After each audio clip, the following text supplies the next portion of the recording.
Olá, estamos iniciando mais uma edição do podcast do Gente que Fala. Hoje trazendo para vocês uma pessoa muito conhecida, que é o deputado Celso Russomano. Bem-vindo, Celso. Obrigado, Fausto. Muito bom te ver. Você que é meu amigo há tantos e tantos anos. Muitos anos, hein? Muitos anos. A gente vai falar sobre isso depois do nosso comecinho, né? Vamos nosso sim. Comecinho. Mas é muito bom estar aqui. Prazer. Um abraço a todos que estão nos acompanhando. Ô Celso, além de jornalista e deputado federal, você é bacharel em Direito e apresentador do Patrulha do Consumidor. Exato. Claro que esse assunto nós vamos conversar também. Você nasceu em São Paulo? São Paulo. Que bairro? Vila Mariana. Vila Mariana. Na verdade, eu nasci no Paraíso, porque o hospital era no Paraíso, né? O Hospital Brigadeiro, que era um hospital da época, você lembra, tinham vários sistemas de aposentadoria, né? E tinha o sistema de aposentadoria dos comerciários. E eles tinham um hospital, que era o Hospital Brigadeiro. Essa é a foto de eu pequenininho aí. Você pequenininho. E aí eu nasci no hospital Brigadeiro. E como foi sua infância? Minha infância foi na Vila Mariana. Eu cresci na Vila Mariana, primeiro na Rua Pelotas. Na verdade, eu nasci, fui morar na casa da minha avó, que era na Cubatão. E hoje é o viaduto, onde a casa foi demolida e foi construída 23 de maio. Né? Eu me lembro que eu era garoto e depois que a obra estava pronta e ainda não inaugurada, a gente andava de bicicleta ali para cima e para baixo. Sim. Jogava bolinha de gude, não? Muito, muito. Bastante. Aqui você e batia figurinha também. Batia figurinha, exatamente. E andava de carrinho de rolemã. Empinava pipa, né? É o que a infância de hoje não faz. Né? Exatamente. Eu fazia carrinhos de rolemã para vender. Eu fazia para mim, eu passava nas oficinas mecânicas e pedia, você tem aí um rolamento, né? A gente chamava de rolemã. Sim, Tem um rolamento velho aí que tirou dos carros, aí eles pegavam os rolamentos, davam dava para você, você fazia. Aí eu pegava madeira, ia nas obras, pedia madeira também, serrava, cortava, fazia os carrinhos e vendia os carrinhos para os meus amigos, ou para quem quisesse. Eu ia na feira, tem um carrinho de rolemã para vender, os pais compravam para os filhos, etc. Aí eu vendia pipa na feira, papagaio, né? A gente fazia para empinar. Isso eu vendia. Com quantos anos? Eu tinha 8, 9 anos de idade. Eu sempre fui empreendedor, desde de garoto sempre fui empreendedor. Engraçado que eu nunca contei isso, eu vou te contar. Aos 12, 13 anos de idade, eu já fazia artesanato em couro e ia na Praça da República, na feira da Praça da República, para vender o artesanato em couro. Olha que beleza. Eu sempre ganhei dinheiro desde de garoto. Parabéns, tive uma... Garoto ainda, menor de idade, eu era fanático por bicicleta, só até hoje, eu tenho muitas bicicletas, eu pedalo muito. E aí eu montei meu pai tinha uma garagem, a casa nossa tinha uma garagem, eu montei na garagem da casa do meu pai uma oficina de bicicleta. Eu arrumava bicicleta, ganhava dinheiro arrumando bicicleta. Eu sempre fiz alguma coisa. Começou cedo, hein? Desde pequeno. E eu acho que isso só acrescentou na minha vida, porque não deixei de estudar por conta disso. Eu acredito que o jovem, a legislação, eu tentei até mudar a legislação, o Estatuto da Criança e do Adolescente estabelece que o jovem só pode trabalhar aos 16 anos de idade. Aos 14 ele pode, se for jovem aprendiz. Mas jovem aprendiz, só as grandes empresas conseguem cumprir as obrigações para você ter um jovem aprendiz. Sim. E acaba que os jovens acabam sem trabalho. Então, olha a situação do jovem. Aos 16 que ele pode trabalhar, ele não tem experiência. E ninguém quer pegar um jovem de 16 anos de idade, porque logo em seguida ele pode servir as Forças Armadas. Se ele pegar o Exército, a empresa vai ter que pagar o INSS dele enquanto ele estiver no Exército. E se ele resolver ficar 7 anos, que é o máximo que ele pode ficar, e a empresa vai ter que arcar com esse custo todo. Então ninguém quer contratar jovens para trabalhar com medo de que eles vão servir o Exército. Isso é mais tranquilo para a mulher, mais difícil para o homem. E o que acontece? Acontece que o pessoal fica nas periferias, na frente de casa, sem opção nenhuma de trabalho. Zero de opção. Isso é muito ruim, porque a gente está incentivando o rapaz, o jovem, a ir para o caminho ruim. Porque do lado da casa dele ele vê lá uma pessoa que tem carro, que tem namorada, que leva a namorada para cinema, etc. Tal. E por que eu não tenho? É. E aí ele vai ver o que o outro está fazendo. O outro está traficando droga. Então ele vai para o caminho errado. Se a gente der oportunidade para o jovem, como eu tive a oportunidade de trabalhar desde garoto, com certeza absoluta, desde que ele estude, né, e desde que a legislação obrigue a empresa a cuidar para saber se ele está estudando ou não, a gente só vai ter coisas boas. Mas a maioridade. Eu tentei mudar isso na legislação, mas eu fui bombardeado. Você está querendo colocar o jovem no trabalho? Não, eu queria que o jovem, a partir dos 14 anos de idade, pudesse ter o direito de trabalhar desde que ele estivesse estudando. E do que o estudo fosse acompanhado. Não tem mal nenhum nisso. Até porque tem muito bandido com 14 anos. A gente sabe disso, né? Você é a favor da maioridade penal? Em que idade? Então, essa é uma discussão importante, né? A gente já discutiu isso bastante. Nós já tivemos várias coletas de assinatura que chegaram a milhões para baixar a maioridade penal, mas é uma questão constitucional. E para mudar isso, Fausto, a cláusula constitucional é pétrea. Você não pode modificar por uma emenda constitucional. Sim. Então nós temos que chamar uma nova constituinte para fazer o texto da Constituição inteira para poder mudar isso. Então, eu acredito que o jovem, a partir dos 16 anos de idade, ele sabe o que ele está fazendo e ele tem que ser responsabilizado pelo que ele faz. Eu também acho isso. Né? Agora, infelizmente, a legislação não permite e, como eu te disse, como é uma cláusula pétrea, e para todos que estão nos assistindo, uma cláusula pétrea é aquela que só pode ser modificado quando for feita uma nova Constituição, então tem que chamar a Constituinte, e é muito difícil fazer isso. Nós fizemos a última em 1988, então nós não vamos ter essa mudança por enquanto. Então, isso tudo resulta também em violência, né? A molecada... Então, menor de idade... Mas por quê? Porque ele não tem oportunidade. Né? Se ele não tem oportunidade de trabalho, de iniciar a vida dele, porque a legislação proíbe, né? Então você tem um problema, né? O jovem sem condição, você vê, um jovem, filho, vários filhos de uma mãe que já não tem o marido, ou porque bebeu, ou largou a família, etc e tal. A mãe é que sustenta, ele não tem de onde tirar o seu sustento. Agora você tem inclusive aí um programa chamado Pé de Meia, que está andando, mas é muito pouco, né? Ele recebe R$200 por mês. Muito pouco. R$200 por mês não dá para um jovem sobreviver. Não tem condição nenhuma. Então, você não dá opção de trabalho, você quer que o jovem estude, o jovem...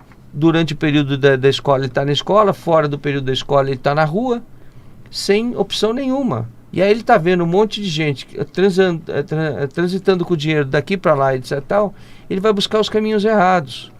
Então, ele tem que ter uma personalidade muito forte para não acontecer isso. A mãe tem que ter controle sobre o filho, porque a mãe é o esteio do lar, né? A mãe é que segura o processo todo. E geralmente, pelas periferias, você encontra muitos jovens em que o pai abandonou a família. Nessas condições, para ele fica difícil. E se alguém dá um emprego para esse jovem, vai estar fadado a responder civil e criminalmente. Então, é difícil. Eu acho que a gente tem que mudar a legislação, a gente tem que olhar para esses jovens e dar oportunidade para eles, que o jovem que começa a trabalhar aos 14 anos de idade, Fausto, ele vai, quando chega aos 18 anos, mesmo que ele vá pegar o serviço militar, a empresa não vai dispensar ele. E quando ele voltar, ele já tem conhecimento. Agora, imagina o seguinte, olha a situação. Ele não pode trabalhar até os 16. Quando chega aos 16, ele pode trabalhar, ninguém dá trabalho para ele por causa do serviço militar. Quando ele sai quando ele já foi afastado do serviço militar, né, ou porque serviu, ou porque não vai servir, ele vai procurar emprego, a primeira coisa que pedem para ele é o seguinte: qual é a sua experiência? Ele não tem experiência. Não tem nenhuma. Zero experiência. E aí põe ele sentado na frente do computador e mostra a sua destreza aqui no teclado. Ele não tem. Ele não teve oportunidade, não teve como fazer um curso, ele não teve nada. Agora que as escolas estão tendo aí a condição de ter internet, né, de ter um programa para que o jovem possa ser introduzido no mundo digital. Agora, para as escolas públicas. E você vê a diferença da escola pública com a escola privada, né? Na década de 70, você lembra disso, a escola pública era melhor do que a escola privada. E ainda o pessoal dizia assim, você está na escola privada, então você está pagando para passar. Né? Era muito mais difícil. E para você entrar na escola pública, você tinha que fazer, quando você saía do ensino fundamental, que na verdade o ensino fundamental era o primário, era até o 4º ano, para entrar no ginásio, que seria o resto do ensino fundamental. Hoje você tinha que fazer um exame de admissão. Se você não passasse, você não entrava. Você não tinha oportunidade de fazer, de prosseguir seus estudos.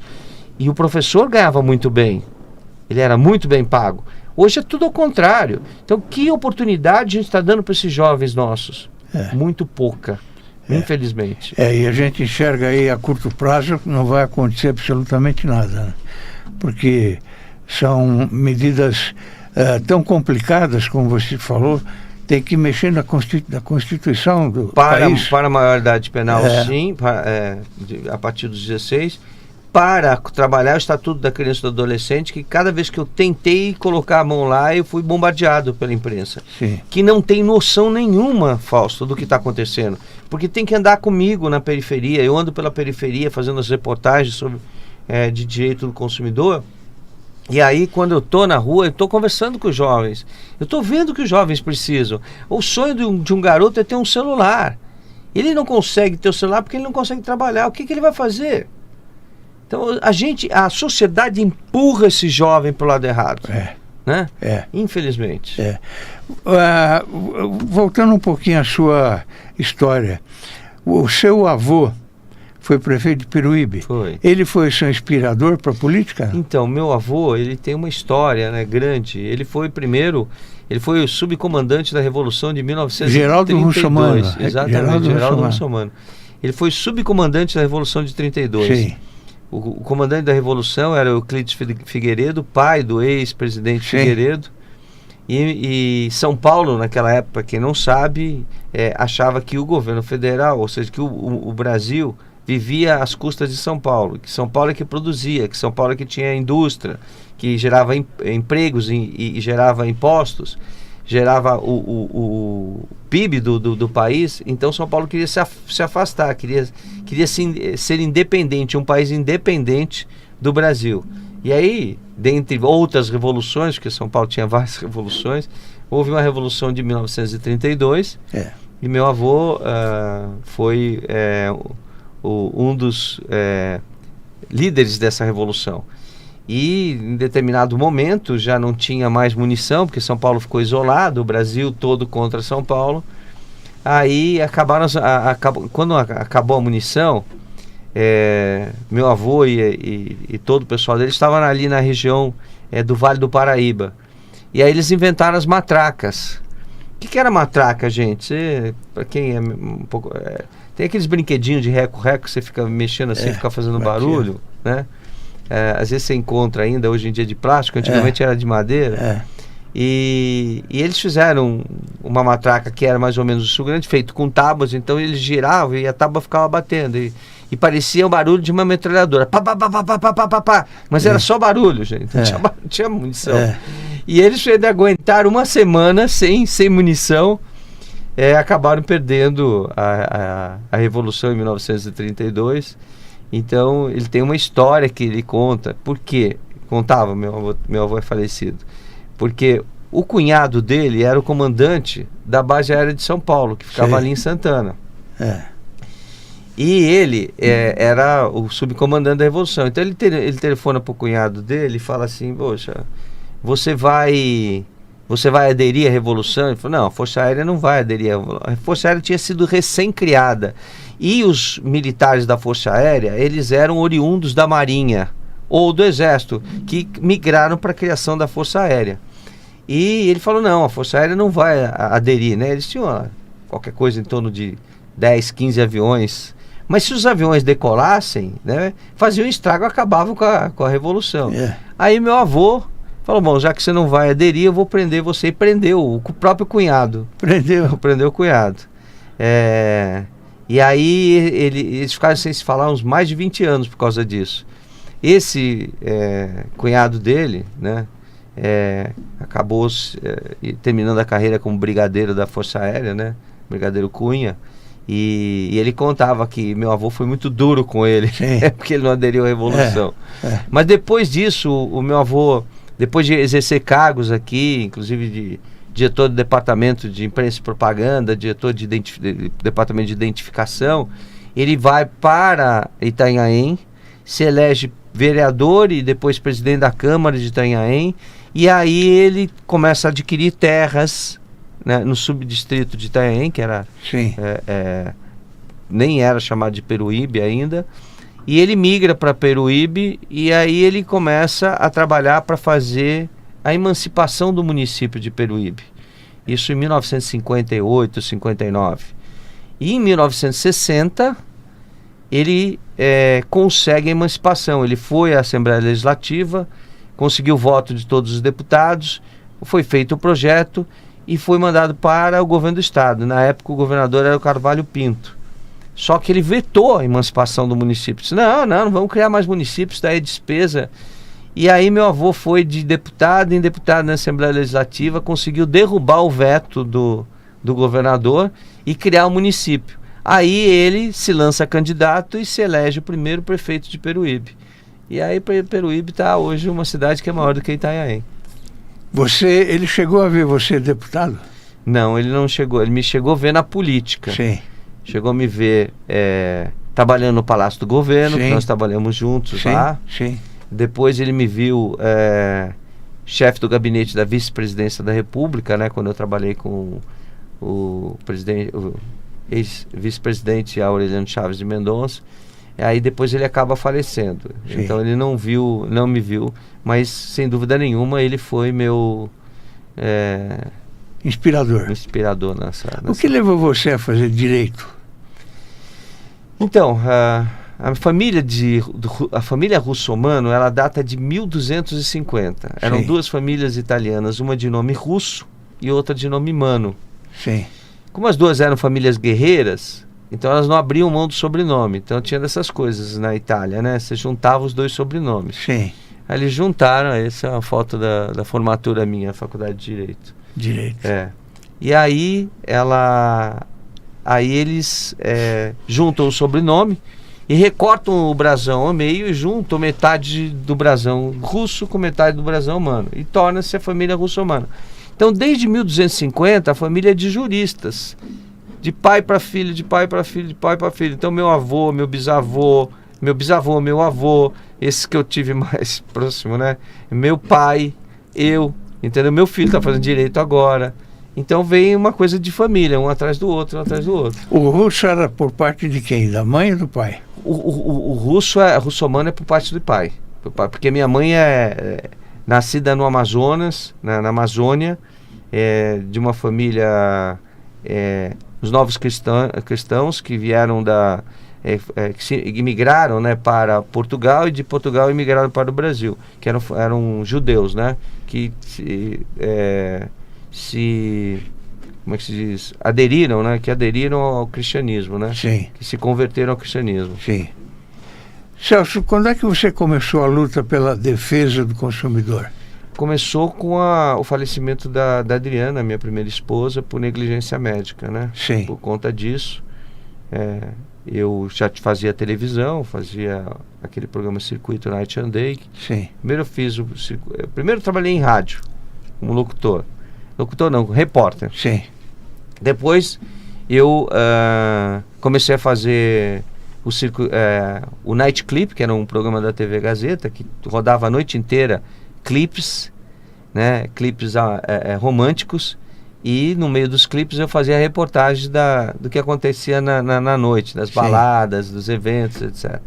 Depois eu comecei a fazer o Circuito Night and Day, e quando eu fazia o Circuito Night and Day, que era um programa de variedades, né, a gente começou mais ou menos juntos, eu, o Amaury Júnior, o Otávio Mesquita, são grandes amigos meus. E aí a gente até trocava, um entrevistava o outro nas noites, né? A gente ia para, às vezes chegava numa inauguração de uma balada, tava eu, ele, tava os três, né? Otávio Mesquita, Celso Russomani e Amaury Júnior. Aí a gente montava a estrutura para fazer as entrevistas, e aí um entrevistava o outro e ficamos amigos. Somos amigos até hoje. Eles são pessoas maravilhosas. E aí, nessa época em que eu fazia o Circuito Night and Day, a minha primeira esposa, ela estava com um processo infeccioso, foi para o Hospital 9 de Julho. A gente não sabia que era uma infecção, ela estava com dores abdominais, e aí o médico tirou exame de sangue, exame de urina, não esperou o resultado, colocou ela no soro. Chegou umas 6 horas da manhã mais ou menos, quando chegou por volta do meio-dia ela estava melhor. Aí ele resolveu dar alta para ela, e eu levei para casa, só que ela estava num processo infeccioso, o soro mascarou o quadro dela. Sim.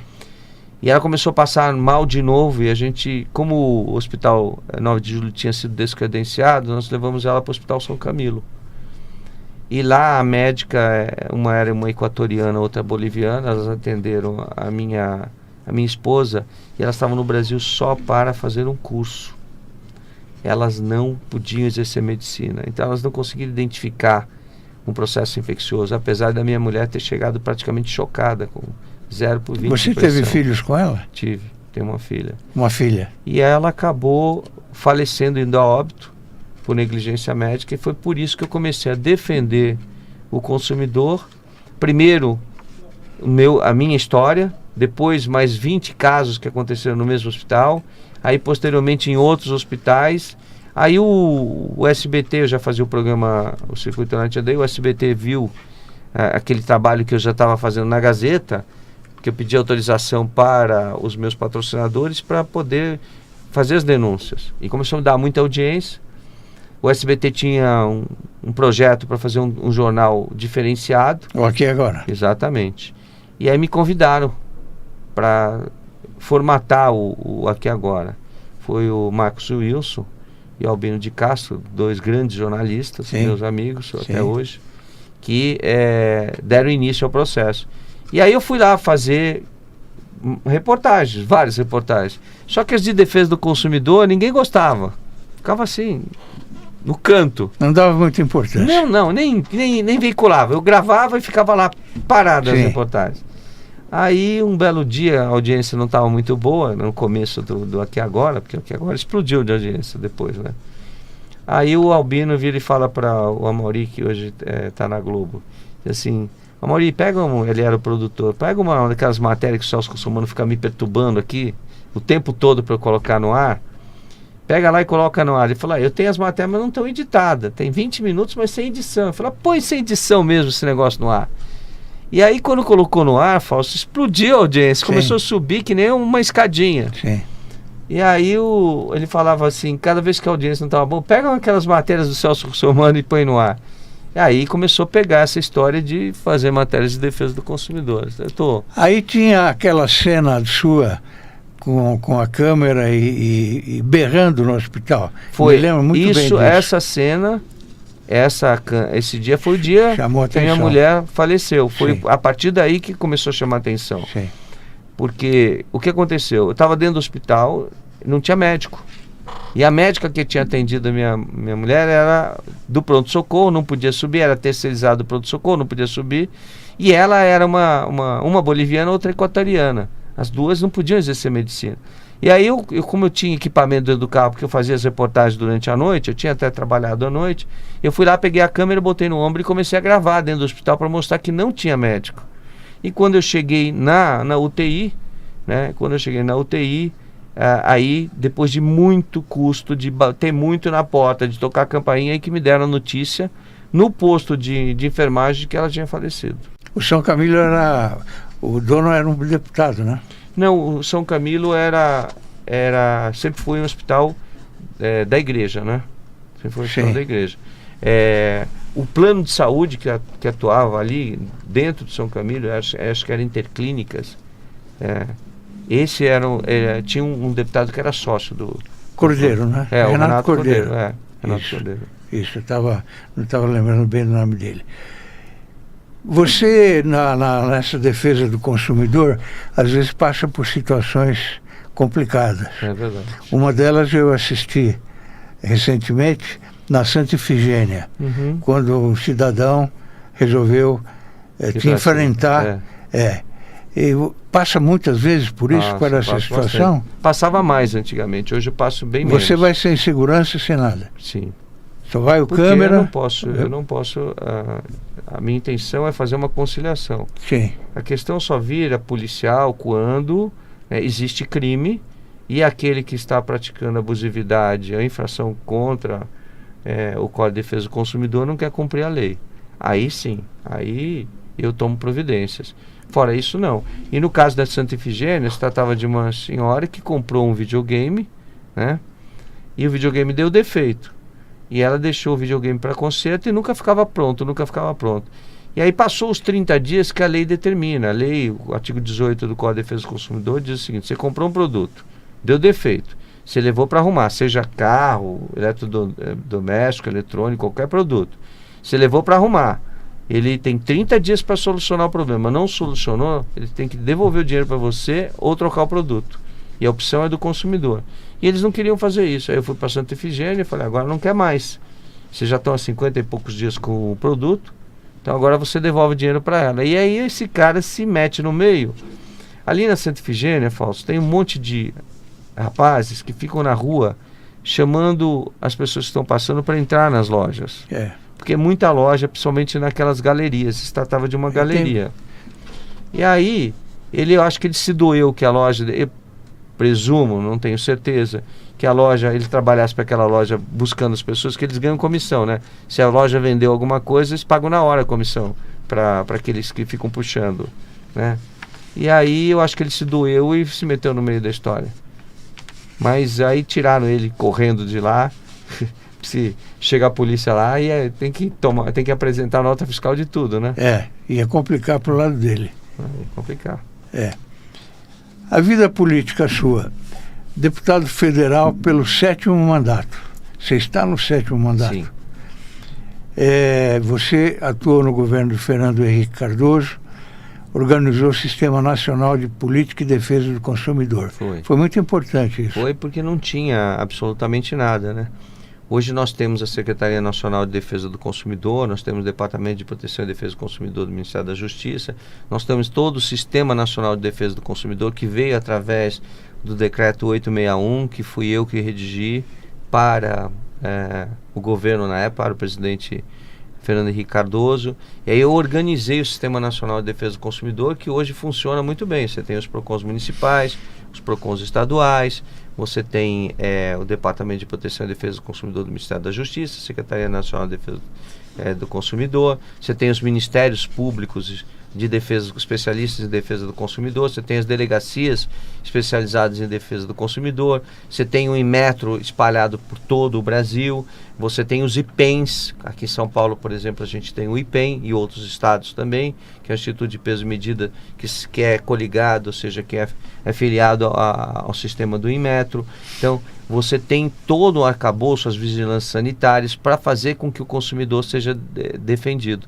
E tudo isso foi criado, né, na década de 90, quando o Fernando Henrique era presidente. Eu tive a honra de poder construir esse processo. 35 anos atrás. Em 95. É isso? 95 que ele assumiu. 35 anos atrás. O que determina o prazo máximo de 15 minutos para o consumidor receber atendimento nos bancos e instituições financeiras? A gente fez, ao longo desses anos todos, uma série de legislações, né, que são através de portarias, de resoluções. Então, existe uma resolução do Banco Central que nós trabalhamos, Comissão de Defesa do Consumidor da Câmara dos Deputados e o Banco Central, e nós fizemos as resoluções. Então, o Banco Central determina que o consumidor tem que ser atendido até em 15 minutos. Mas isso não funciona muito bem. Então, os PROCONs têm agido, né? O PROCON, se ele estiver municipalizado de um município, ele pode autuar o banco e até fechar administrativo o banco, né? Está tudo amparado no Código de Defesa do Consumidor, no artigo 56 do Código. Então, existem mecanismos hoje. Os bancos, agora, essas filas, esses problemas estão diminuindo bastante, porque está tudo sendo digitalizado, né? Tem bancos que são fintechs, que colocam o nome de banco, mas não são bancos, mas tem vários produtos como os bancos têm, que são digitais. E os bancos, propriamente dito, os 5 maiores bancos do país, que é o Itaú, o Bradesco, o Banco do Brasil, a Caixa Econômica, tá faltando um, Itaú, o Santander. Eles hoje estão se digitalizando todos também, então está diminuindo a quantidade de agências, as pessoas não precisam mais ir nas agências, mas nós enfrentamos ao longo de uns 20 anos aí filas homéricas, e eu tive que várias vezes tomar providências. Uma vez eu estava andando pela Avenida São Miguel, ali em São Miguel, e tinha uma agência da Caixa Econômica com uma fila que dava volta no quarteirão. Eu fiz a questão de virar com o carro, fazer o quarteirão inteiro. A fila começava no banco e terminava ali no banco, porque era o quarteirão inteiro de fila, dava a volta. Aí eu entrei lá para perguntar o que estava acontecendo, o gerente quis se impor, e aí eu fui obrigado a chamar a polícia, eu conduzi o gerente, aí me ligou o pessoal da direção da Caixa Econômica. Deputado, você está fazendo um negócio desse? Estou fazendo porque olha a situação que está aqui. Aí eles mandaram funcionários das outras agências para lá para atender o povo e tiraram a fila. Falei, você tem 2 horas, 2 horas para acabar com a fila. Se não acabar com a fila, ele vai ficar preso. E aí acabaram com a fila. Enfim, faz parte, né? Infelizmente, não devia ser assim, né? Devia ser diferente, né? E pelo que você está falando, você trabalha 24 horas por dia. Tem tempo de descansar ou não? Eu trabalho, Fausto, 15 horas com certeza absoluta. 15 horas? E a minha família aguenta o tranco. Eu sei que o domingo é sagrado para você, A Lovânia, né? Minha esposa, aguenta. A Lovânia, exatamente, domingo. Eu tento guardar os domingos, mas a Lovânia é uma santa de aguentar isso tudo, né? Em benefício do trabalho que a gente faz para a comunidade, para a população de uma maneira geral. Mas à noite você tem eventos e aí vai, né? Não é fácil. Chega em casa tarde. Meu pessoal trabalha comigo, né? O Thales, meu motorista, a Tainá, que está aqui. Eu mesmo já encontrei você em vários eventos. Tem uma hora que eles estão acabados, viu? Trabalhando 24 horas quase. Você pretende ainda algum cargo executivo ou não? Fausto, não. Você tentou 2 vezes, prefeito e governador. Não pretendo, vou te dizer por quê. Porque hoje você sai da prefeitura, do governo, cheio de processos nas costas. Por mais que você faça as coisas da maneira correta. E fui secretário municipal e conheço bem isso. Né? Você foi secretário de esporte. E você sabe muito bem. Exatamente. Né? É uma quantidade imensa de problemas e processos. E aí você sai do governo cheio de problemas, por mais que você faça tudo certinho, embaixo de você tem gente para fazer coisa errada. Sim. Infelizmente. Você pega como exemplo a Prefeitura de São Paulo. Tem subprefeituras que chegam a quase R$1 bilhão de orçamento por ano. Sabe lá o que é isso? Aí, não estou desmerecendo ninguém, nem acusando ninguém, mas um monte de coisas acontecem erradas e quem paga a conta é o prefeito. Claro. Aí os prefeitos que saem da prefeitura saem com 200 processos nas costas. Sim. Eu conheço alguns, não preciso citar o nome, que falam, pelo amor de Deus, eu fiquei 20 anos pagando advogado para poder me ver livre de problemas que não fui eu que causei. Sim. E ninguém merece isso. Eu acho que eu já dou a minha parcela para a sociedade, né? Do dinheiro que eu ganho como deputado, Fausto, eu mantenho o atendimento gratuito às pessoas. A gente atende em média de 50 a 100 pessoas por dia, presencialmente. Tem uma equipe grande de advogados. A casa onde eu faço esse trabalho, eu cedo em comodato para a Câmara dos Deputados. Então eu não uso verba para alugar um imóvel em São Paulo. Eu não uso verba para moradia em Brasília. Eu tenho imóvel próprio, né? Eu já devolvi mais de R$1.800.000 de verba de gabinete. Eu não faço da política um negócio para mim. Eu faço política para ajudar as pessoas. Eu ganho dinheiro fazendo televisão, com os meus negócios, e não faço negócio com o governo. Não presto serviço para governo, não vendo nada para governo, porque eu não quero essa ligação, nem quero patrocínio no meu programa de órgãos do governo. Sim, para você ficar com liberdade. Eu tenho uma relação muito grande com os órgãos de defesa do consumidor, e o Metro na melhor das boas intenções, queria me contratar para fazer uma campanha. Falei, eu faço a campanha de graça para vocês. E fiz, né? Fui gravar no Metro, fiz as coisas, mas eu não posso e não quero pegar nada do governo, entendeu? Porque eu não quero que amanhã digam, o Celso Russomano conseguiu isso porque ele é deputado. Não.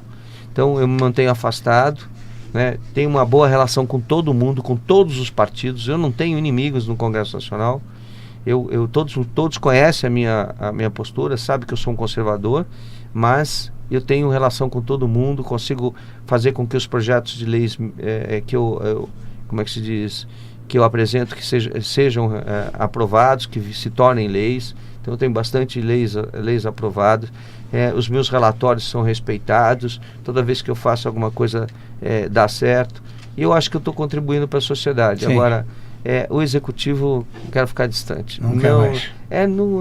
Sabe, eu já crio tantos problemas para minha família, né, de não estar presente por conta da vida pública, que eu acho que eu não preciso trazer mais, né? Então, mas o ano que vem tem eleição. Mas aí para reeleição a gente vai, ou para o Senado. Sim. Isso a gente pode fazer. Pode. Porque aí é cargo do legislativo. Eu acho que falta na sua vida o Senado, né? Pode ser, quem parlamentar, sabe. Como parlamentar. Tem que conversar com o partido. Com o partido, com republicanos. Eu sou muito parceiro, né, do meu partido. É importante isso. O Republicanos é uma família, é um partido que eu, quando cheguei, fui acolhido, né? Nós fizemos o partido sair de 8 deputados para 44 hoje. Nós temos um partido robusto, forte, e que é um partido sério, que não é um partido que está envolvido com coisas erradas. Então eu me sinto muito à vontade lá e eu discuto tudo que eu vou fazer coletivamente. Celso, como é que você analisa hoje a cidade de São Paulo? Agrada? Então, a cidade de São Paulo precisa, né, de cuidado, né? A gente tem, infelizmente, as calçadas muito estragadas, os fios pendurados da rede, dos postes, fios de telefonia, de TV por assinatura, de internet, isso é um horror, misturado com os fios de energia elétrica, uma bagunça sem fim. Mas começaram na Avenida Santo Amaro já, num bom trecho. Então, mas isso daí é uma avenida... avenida... Eles falam que isso é muito caro, etc. É muito caro. Mas as avenidas, como já foi feito na 9 de julho, são exceções à regra. Nós estamos falando da cidade toda. E o PROCON da cidade de São Paulo devia tomar providência, porque a São Paulo tem um PROCON municipal. Sim. Devia sair autuando essas empresas para arrumar os cabos e fios. Sim. Já falei com o Ricardo, acho que ele esqueceu, o prefeito Ricardo Nunes, acho que ele esqueceu, vou voltar nesse tema. Então, as calçadas têm que ser tratadas, os fios não podem ficar pendurados do jeito que estão, a iluminação pública deve ser cumprida, a gente deve ter praças e parques cuidados na cidade, entendeu? Nós tínhamos um programa lá atrás, que inclusive eu aderi na minha produtora, na Barra Funda, para cuidar de uma praça que tem lá na frente. E eu cuido, até hoje. Mas esse programa está meio desativado. Então a gente precisa deixar essa cidade mais bonita, mais humana. Está faltando isso. Eu acho que o projeto do governador Tarcísio é extremamente importante, de trazer para o centro da cidade, né, um centro administrativo que vai ser construído, aonde exatamente lá começou a questão da Cracolândia, para a gente reanimar a cidade com bares, restaurantes, o centro administrativo, estrutura no centro da cidade que está verdadeiramente abandonado, que é um centro bonito que não pode ficar do jeito que está, né? Desde que a gente dê uma melhorada nas condições em que se encontra. Então, o que está precisando? Está precisando de que o prefeito se dedique mais à questão, a questão do cuidado com a cidade, né? Como é que você entende essa situação que a gente vive já há algum tempo, do nós e eles? Em razão nós e eles... A política. Olha, hoje a gente polarização. Hoje a gente vive um antagonismo muito grande. Isso não constrói absolutamente nada. A gente sempre teve direita e esquerda. Mas você não precisa de radicalismo. Como eu te disse, eu sou um conservador, todo mundo sabe, e não é por causa disso que eu saio por aí atacando as pessoas. É isso mesmo. Né? É isso mesmo. Eu votei pela anistia, porque eu acho que a anistia tem que ser feita, porque eu tenho que ser uma pessoa que tem a mesma postura sempre. Lá atrás, em 1995, eu votei pela anistia, Então, se a anistia foi dada para a esquerda, tem que ser dada para a direita também, né? Então, você não pode mudar um processo, ou eu penso de um jeito ou eu penso de outro. Sim. Né? Você tem que ser coerente, né? Exatamente. Tem que ser coerente.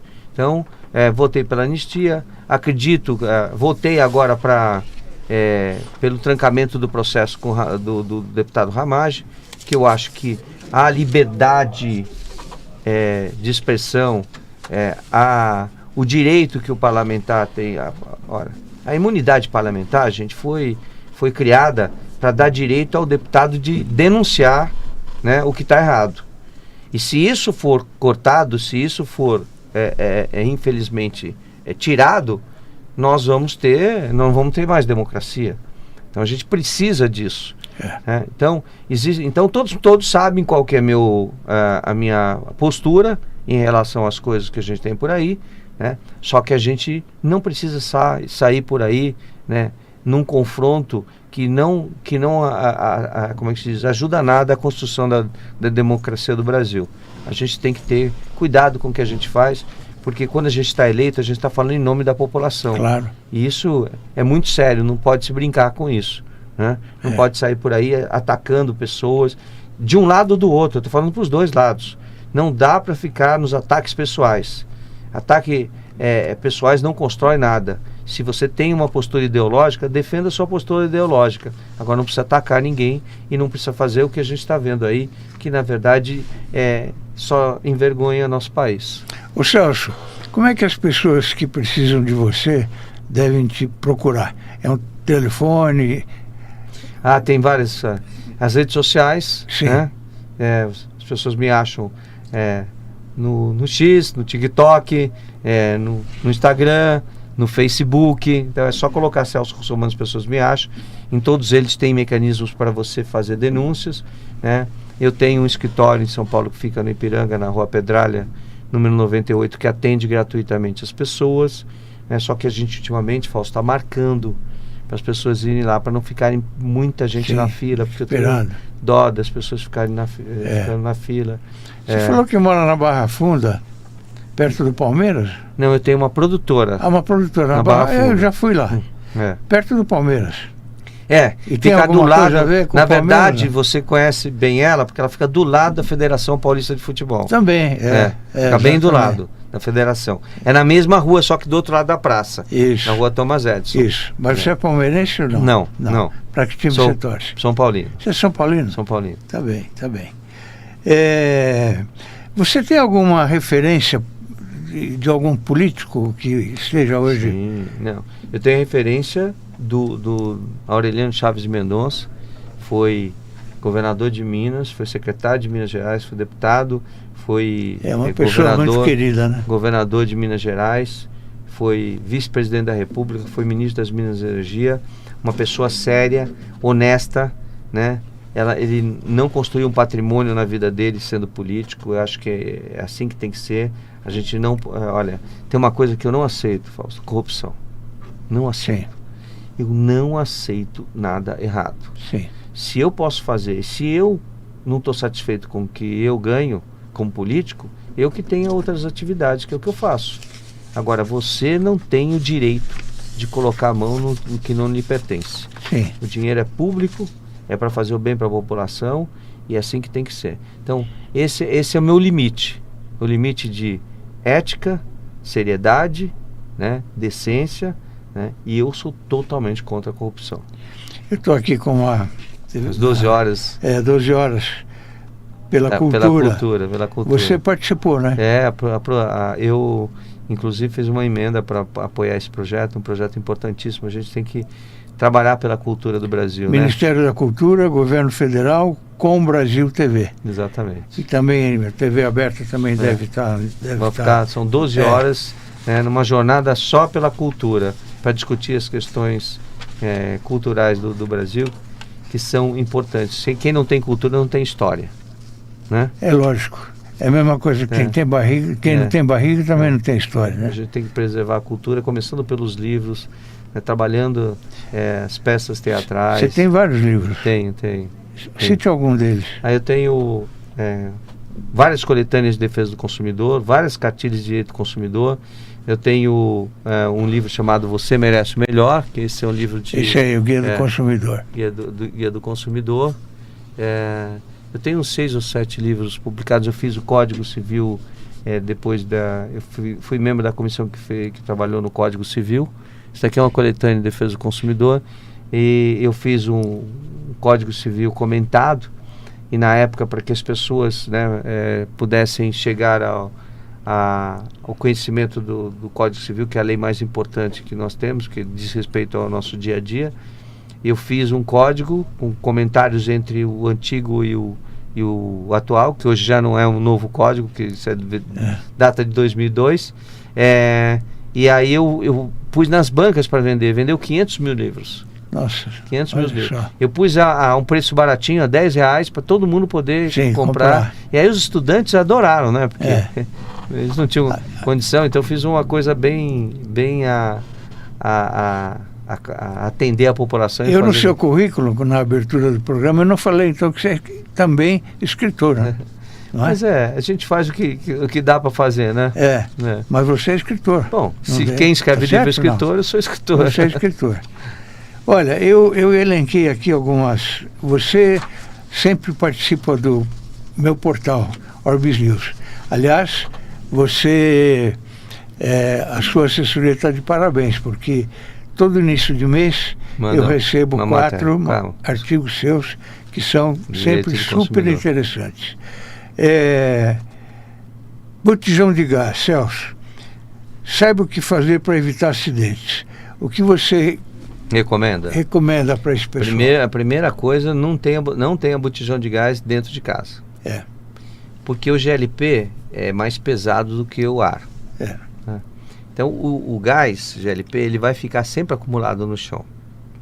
Então se o botijão estiver vazando, não vai subir, vai ficar embaixo. Sim. E aí quando você chega à noite e acende o interruptor de luz, explode a casa inteira. Explodiu o botijão de gás. Não é o botijão de gás que explode, gente. É o ar que fica acumulado no chão da casa, se ela estiver toda fechada. Sim. Né? Então não tenha. Segundo, então, o ideal é você ter fora. Mas eu moro numa casa simples, eu não tenho condição de ter do lado de fora. Então você tem que tomar alguns cuidados. Primeiro, toda vez que você for comprar botijão de gás, eu fiz isso, eu cheguei a aprender uma quantidade imensa de botijões de gás em várias distribuidoras, porque eles não tinham requalificação, não tinham manutenção, eles não estavam pintados, estavam todos sujos, enferrujados, eles não tinham o lacre. Então eu obriguei, através da legislação, que o botijão tenha manual de instrução, vem junto ali em cima do lacre, vem em plástico, que o botijão esteja pintado, decentemente pintado, que seja feita a manutenção do botijão e que ele tenha requalificação, para que você não corra risco. Então não pegue um botijão amassado, não pegue um botijão que está descascado, sem pintura. Procure as distribuidoras, né, onde o botijão tem lacre, o lacre está ali, você que arrebenta o lacre para usar, porque senão eles tiram uma parte do gás de dentro do botijão e você vai acabar... Tem que ser empresas idôneas, né? Exatamente. Nós obrigamos a fazer... para você ter uma ideia, 40 milhões de botijões serem destrocados no Brasil. Então o que acontecia? Uma pessoa vinha do Nordeste para São Paulo, trazia o botijão na bagagem, aí começava a encher o botijão aqui em São Paulo pelas distribuidoras. Então ninguém queria fazer manutenção, ninguém queria fazer pintura dos botijões, porque não era da marca deles, né? O dono da marca que faz. Então eu obriguei a destroca. Nós fizemos centros de destroca de botijão de gás que funciona até hoje. E obrigamos a todos fazerem as destrocas. Ninguém pode ficar com o botijão que não é seu. Então, faz a destroca e é obrigado a cuidar desse botijão e fazer a manutenção. Mas para isso, tem uma história interessante. Na época, quem liderava o sistema de distribuição de gás era um senador chamado Onofre Quinan, que era de Goiás. E aí eu fui para a reunião com todos os distribuidores e disse, olha, ou vocês vão fazer os centros de destroca, ou nós vamos começar a prender todos os botijões de gás em fiscalizações com a Agência Nacional do Petróleo e com os PROCONs. Aí o senador Onofre Quinan, na época, ele já é falecido, disse para mim assim, e quem vai pagar isso? Eu falei, isso é uma responsabilidade de vocês. Como é que vocês põem um produto que leva à morte das pessoas? Eu tinha feito um levantamento com os corpos de bombeiros e nós descobrimos que tínhamos 5 acidentes de botijão de gás por dia com vítima no Brasil, espalhados pelo Brasil todo. Nós vamos acabar com essa estatística que eu falei. Ele virou para mim e falou assim, nós é que vamos marcar? Eu falei, é claro, é responsabilidade de vocês. Como é que vocês colocam um produto no mercado que não tem segurança?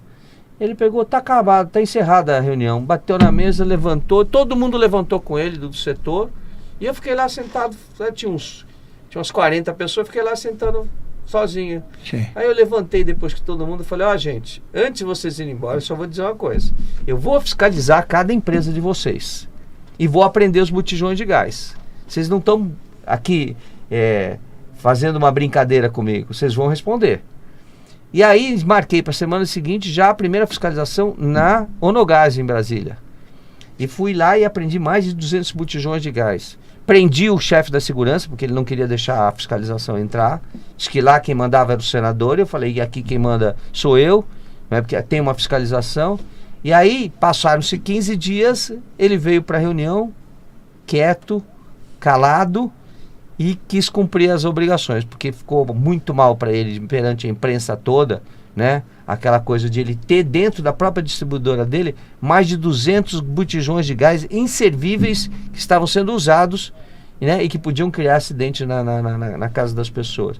E aí nós passamos a fazer as destrocas, a resolver o problema. Hoje, o botijão de gás tem que chegar na sua casa com lacre, tem que chegar com manual de instrução, tem que chegar pintado, requalificado, não pode estar amassado. Isso para garantir a sua segurança. O que aconteceu? Nós quase que zeramos acidentes com botijão de gás no país. Então, era uma ocorrência que o Corpo de Bombeiros tinha muito medo de atender, porque você é imprevisível, porque o fogo está pegando, você pode vir, o botijão explodir depois que o calor é muito grande. E a gente conseguiu resolver o problema do mercado. Mas histórias como essa a gente tem um monte para contar, porque são 30 e só de defesa do consumidor de 1990 para cá tem 35 anos. Uma coisa que é importante, a segurança dos brinquedos para a criança. Então, os brinquedos é um problema sério. As mães compram brinquedos nos camelôs espalhados por aí que não tem certificação do Inmetro. Ah, mas é um brinquedo. Mães, veja, o brinquedo, se a criança leva a boca e a tinta que tem nesse brinquedo, a composição dele química é ruim, o seu filho vai ficar intoxicado. E se houver intoxicação, você dificilmente vai saber qual que é o problema. Considerando mais, é que as tintas para brinquedos, elas não podem ter chumbo. E a maioria das tintas usadas para brinquedos que não são certificadas são tintas com chumbo. Então vão intoxicar a sua criança, vai ter disenteria, vai ter constipação intestinal, vai ter uma série de problemas e você não vai identificar por quê. Então, brinquedo hoje é certificado, é um trabalho que nós fizemos junto com o Inmetro ao longo desses mais de 30 anos, para que você tenha segurança que o brinquedo que vai chegar na mão dos seus filhos, ele não vai engolir, porque ele tem a idade própria para o brinquedo, está na caixa.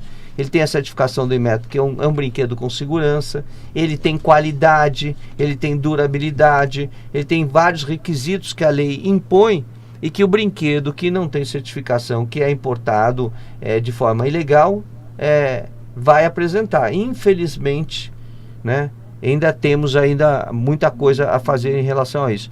Mas a mãe consciente não compra brinquedo que não tiver a certificação, o selo do Inmetro, para garantir a segurança do seu filho. A gente tem uma quantidade imensa de casos de criança que se engasgaram com peças de brinquedos e foram a óbito. Né? Como aconteceu com cercadinhos, eu refiz todo o sistema de berços e cercados do Brasil, porque já tinha aprovação do Inmetro, inclusive, mas tinham defeitos de fabricação. Então a gente teve um caso de uma criança que morreu de 6 meses, morreu num cercadinho, e nós descobrimos que entre a almofada e a parede do cercadinho, que geralmente é de pano, é de tecido, você tem que ter respiração, porque a criança, se botar a carinha ali, ele não consegue respirar e vai falecer. Então a gente vai fazendo esse trabalho à medida que a gente vai descobrindo os vícios, e vícios são defeitos que os produtos têm no mercado de consumo. Celso, você foi presidente do Parlamento do Mercosul. Fui. Em Montevidéu. Eu estou ainda Fala no só um Parlamento pouquinho sobre hoje. isso. Então, eu cheguei no parlamento do Mercosul, não era nem parlamento ainda, era a comissão interparlamentar. Era uma comissão que integravam os parlamentos dos países que estavam formando o bloco, inicialmente Brasil, Argentina, Paraguai e Uruguai. Depois veio a Venezuela, que eu acabei suspendendo quando era presidente do parlamento, por não atender os direitos humanos e por não cumprir o acordo de Ouro Preto, que é o acordo do Mercosul. E desde então a gente vem trabalhando. Em 2011 a gente criou o Parlamento do Mercosul, e o parlamento é presidido pelos países que fazem parte do bloco, né? Então, já em determinada situação, eu era o vice-presidente pelo Brasil, são 4 vice-presidentes, são 5 agora vice-presidentes, e esses vice-presidentes, eles assumem a presidência, né, quando o país é que está no comando do parlamento. Eu fui presidente do Parlamento do Mercosul, hoje sou vice-presidente da delegação brasileira do Parlamento do Mercosul, e a gente vem fazendo um trabalho extremamente importante. Você hoje, essas placas que estão aí, né, são iniciativas nossas. Por que tem placa do Mercosul, Celso? Para a população saber que existe um bloco e que você pode transitar nesses países sem passaporte, com a sua carteira de identidade. Sim. Você pega a sua carteira de identidade, você vai para o Uruguai, vai para o Paraguai, vai para a Argentina, vai para a Bolívia, que acabou de entrar no Mercosul, sem precisar de um passaporte. Que você tem trânsito com o seu carro nesses países, que existe uma série de coisas, como, por exemplo, você pode trabalhar em algumas categorias de trabalhadores, você já pode trabalhar em outros países. Por exemplo, na cidade da minha mulher, em Três Passos, lá no Rio Grande do Sul, o pessoal está a 40 quilômetros da Argentina, o pessoal sai da província de Misiones e vai trabalhar num frigorífico da JBS no Brasil. E agora eu acabei de aprovar um acordo para arquitetos, agrimensores, engenheiros, engenheiros agrícolas, e poderem trabalhar nos países vizinhos temporariamente, né, por 2 anos, renovados para mais 2 anos. Então a gente está fazendo de fato um bloco, como é o bloco da União Europeia, né, que ajuda a gente. Aí você fala, mas poxa, Celso, o que ajuda a gente estar num bloco? O Brasil está num bloco. Se a gente não tivesse num bloco, a gente não teria bons preços nas negociações de taxas com os outros países. Veja que os Estados Unidos taxou todo mundo, e o Brasil foi, o bloco do Mercosul, não é o Brasil, o bloco do Mercosul foi o menos taxado de todos, porque nós somos um bloco. E um bloco com mais de 300 milhões de pessoas é respeitado no mundo, porque é um bloco que também consome, além de vender, também consome. Então você não está falando com um país só, você está falando com vários países. E isso só acrescenta a economia do nosso país. Então é bom para o Brasil e é bom para você ter opções de trabalho e de circulação nos países vizinhos do bloco do Mercosul. Estatuto do Torcedor, você foi relator? Fui relator do Estatuto. Criamos a penação, inclusive, para os torcedores que não cumprem suas obrigações. Porque a gente chega no estádio, a gente tem um monte de direitos, né? Sim. Mas a gente tem que ter um dever também. Respeitar, né, o torcedor do outro time de futebol. A gente tem que respeitar as pessoas. E aquele que não respeita está sujeito às sanções da lei. O Celso, se você estiver no restaurante com a sua família aos domingos, chegar uma pessoa para pedir o seu autógrafo, como é que é o seu comportamento? Eu levanto, eu posso estar mastigando, comendo, eu dou atenção. Sim. Sempre eu dou atenção. E você na rua é super conhecido, né? Sempre dou atenção, tiro foto com todo mundo. Já houve a época de mais autógrafo, hoje são menos autógrafos e mais selfies e fotos. É verdade. Né? Mudou um pouco isso. Mas eu dou atenção porque a pessoa espera de você o que ela vê na televisão. Sim. Né? Se ela gosta de você, ela gosta gratuitamente. Então não importa se você está com dor de barriga ou não, você tem que dar atenção. Olha, e você que nos assistiu, viu que todo político tem o lado positivo. E o Celso Russomano é um deles. Aliás, eu não vejo nada negativo nele, só positivo. Trabalhador, ele é dono, promoveu vários projetos de lei importantíssimos para a cidadania da cidade ou do estado nosso. Das pessoas, né? E Celso, eu fiquei muito feliz com a sua presença aqui. Você falou para a TV Câmara, YouTube, Orbis News, eu vou colocar também a sua entrevista no Orbis News. Estou vendo tecnicamente como é que isso é possível, né? E é isso, eu fiquei muito feliz realmente com a sua presença. Obrigado, viu? meu amigo. Eu que agradeço o carinho, a amizade que a gente tem há tantos anos. Pois é. Continua contando comigo e com as matérias que você publica, que todo mundo elogia. Muito obrigado. Bom. Você volte sempre que quiser aqui, tá bom? Obrigado, amigo. Um abraço. Um abraço a quem esteve conosco esse tempo todo aí. Muito obrigado pela atenção e amanhã estaremos de volta aqui novamente. Um abraço.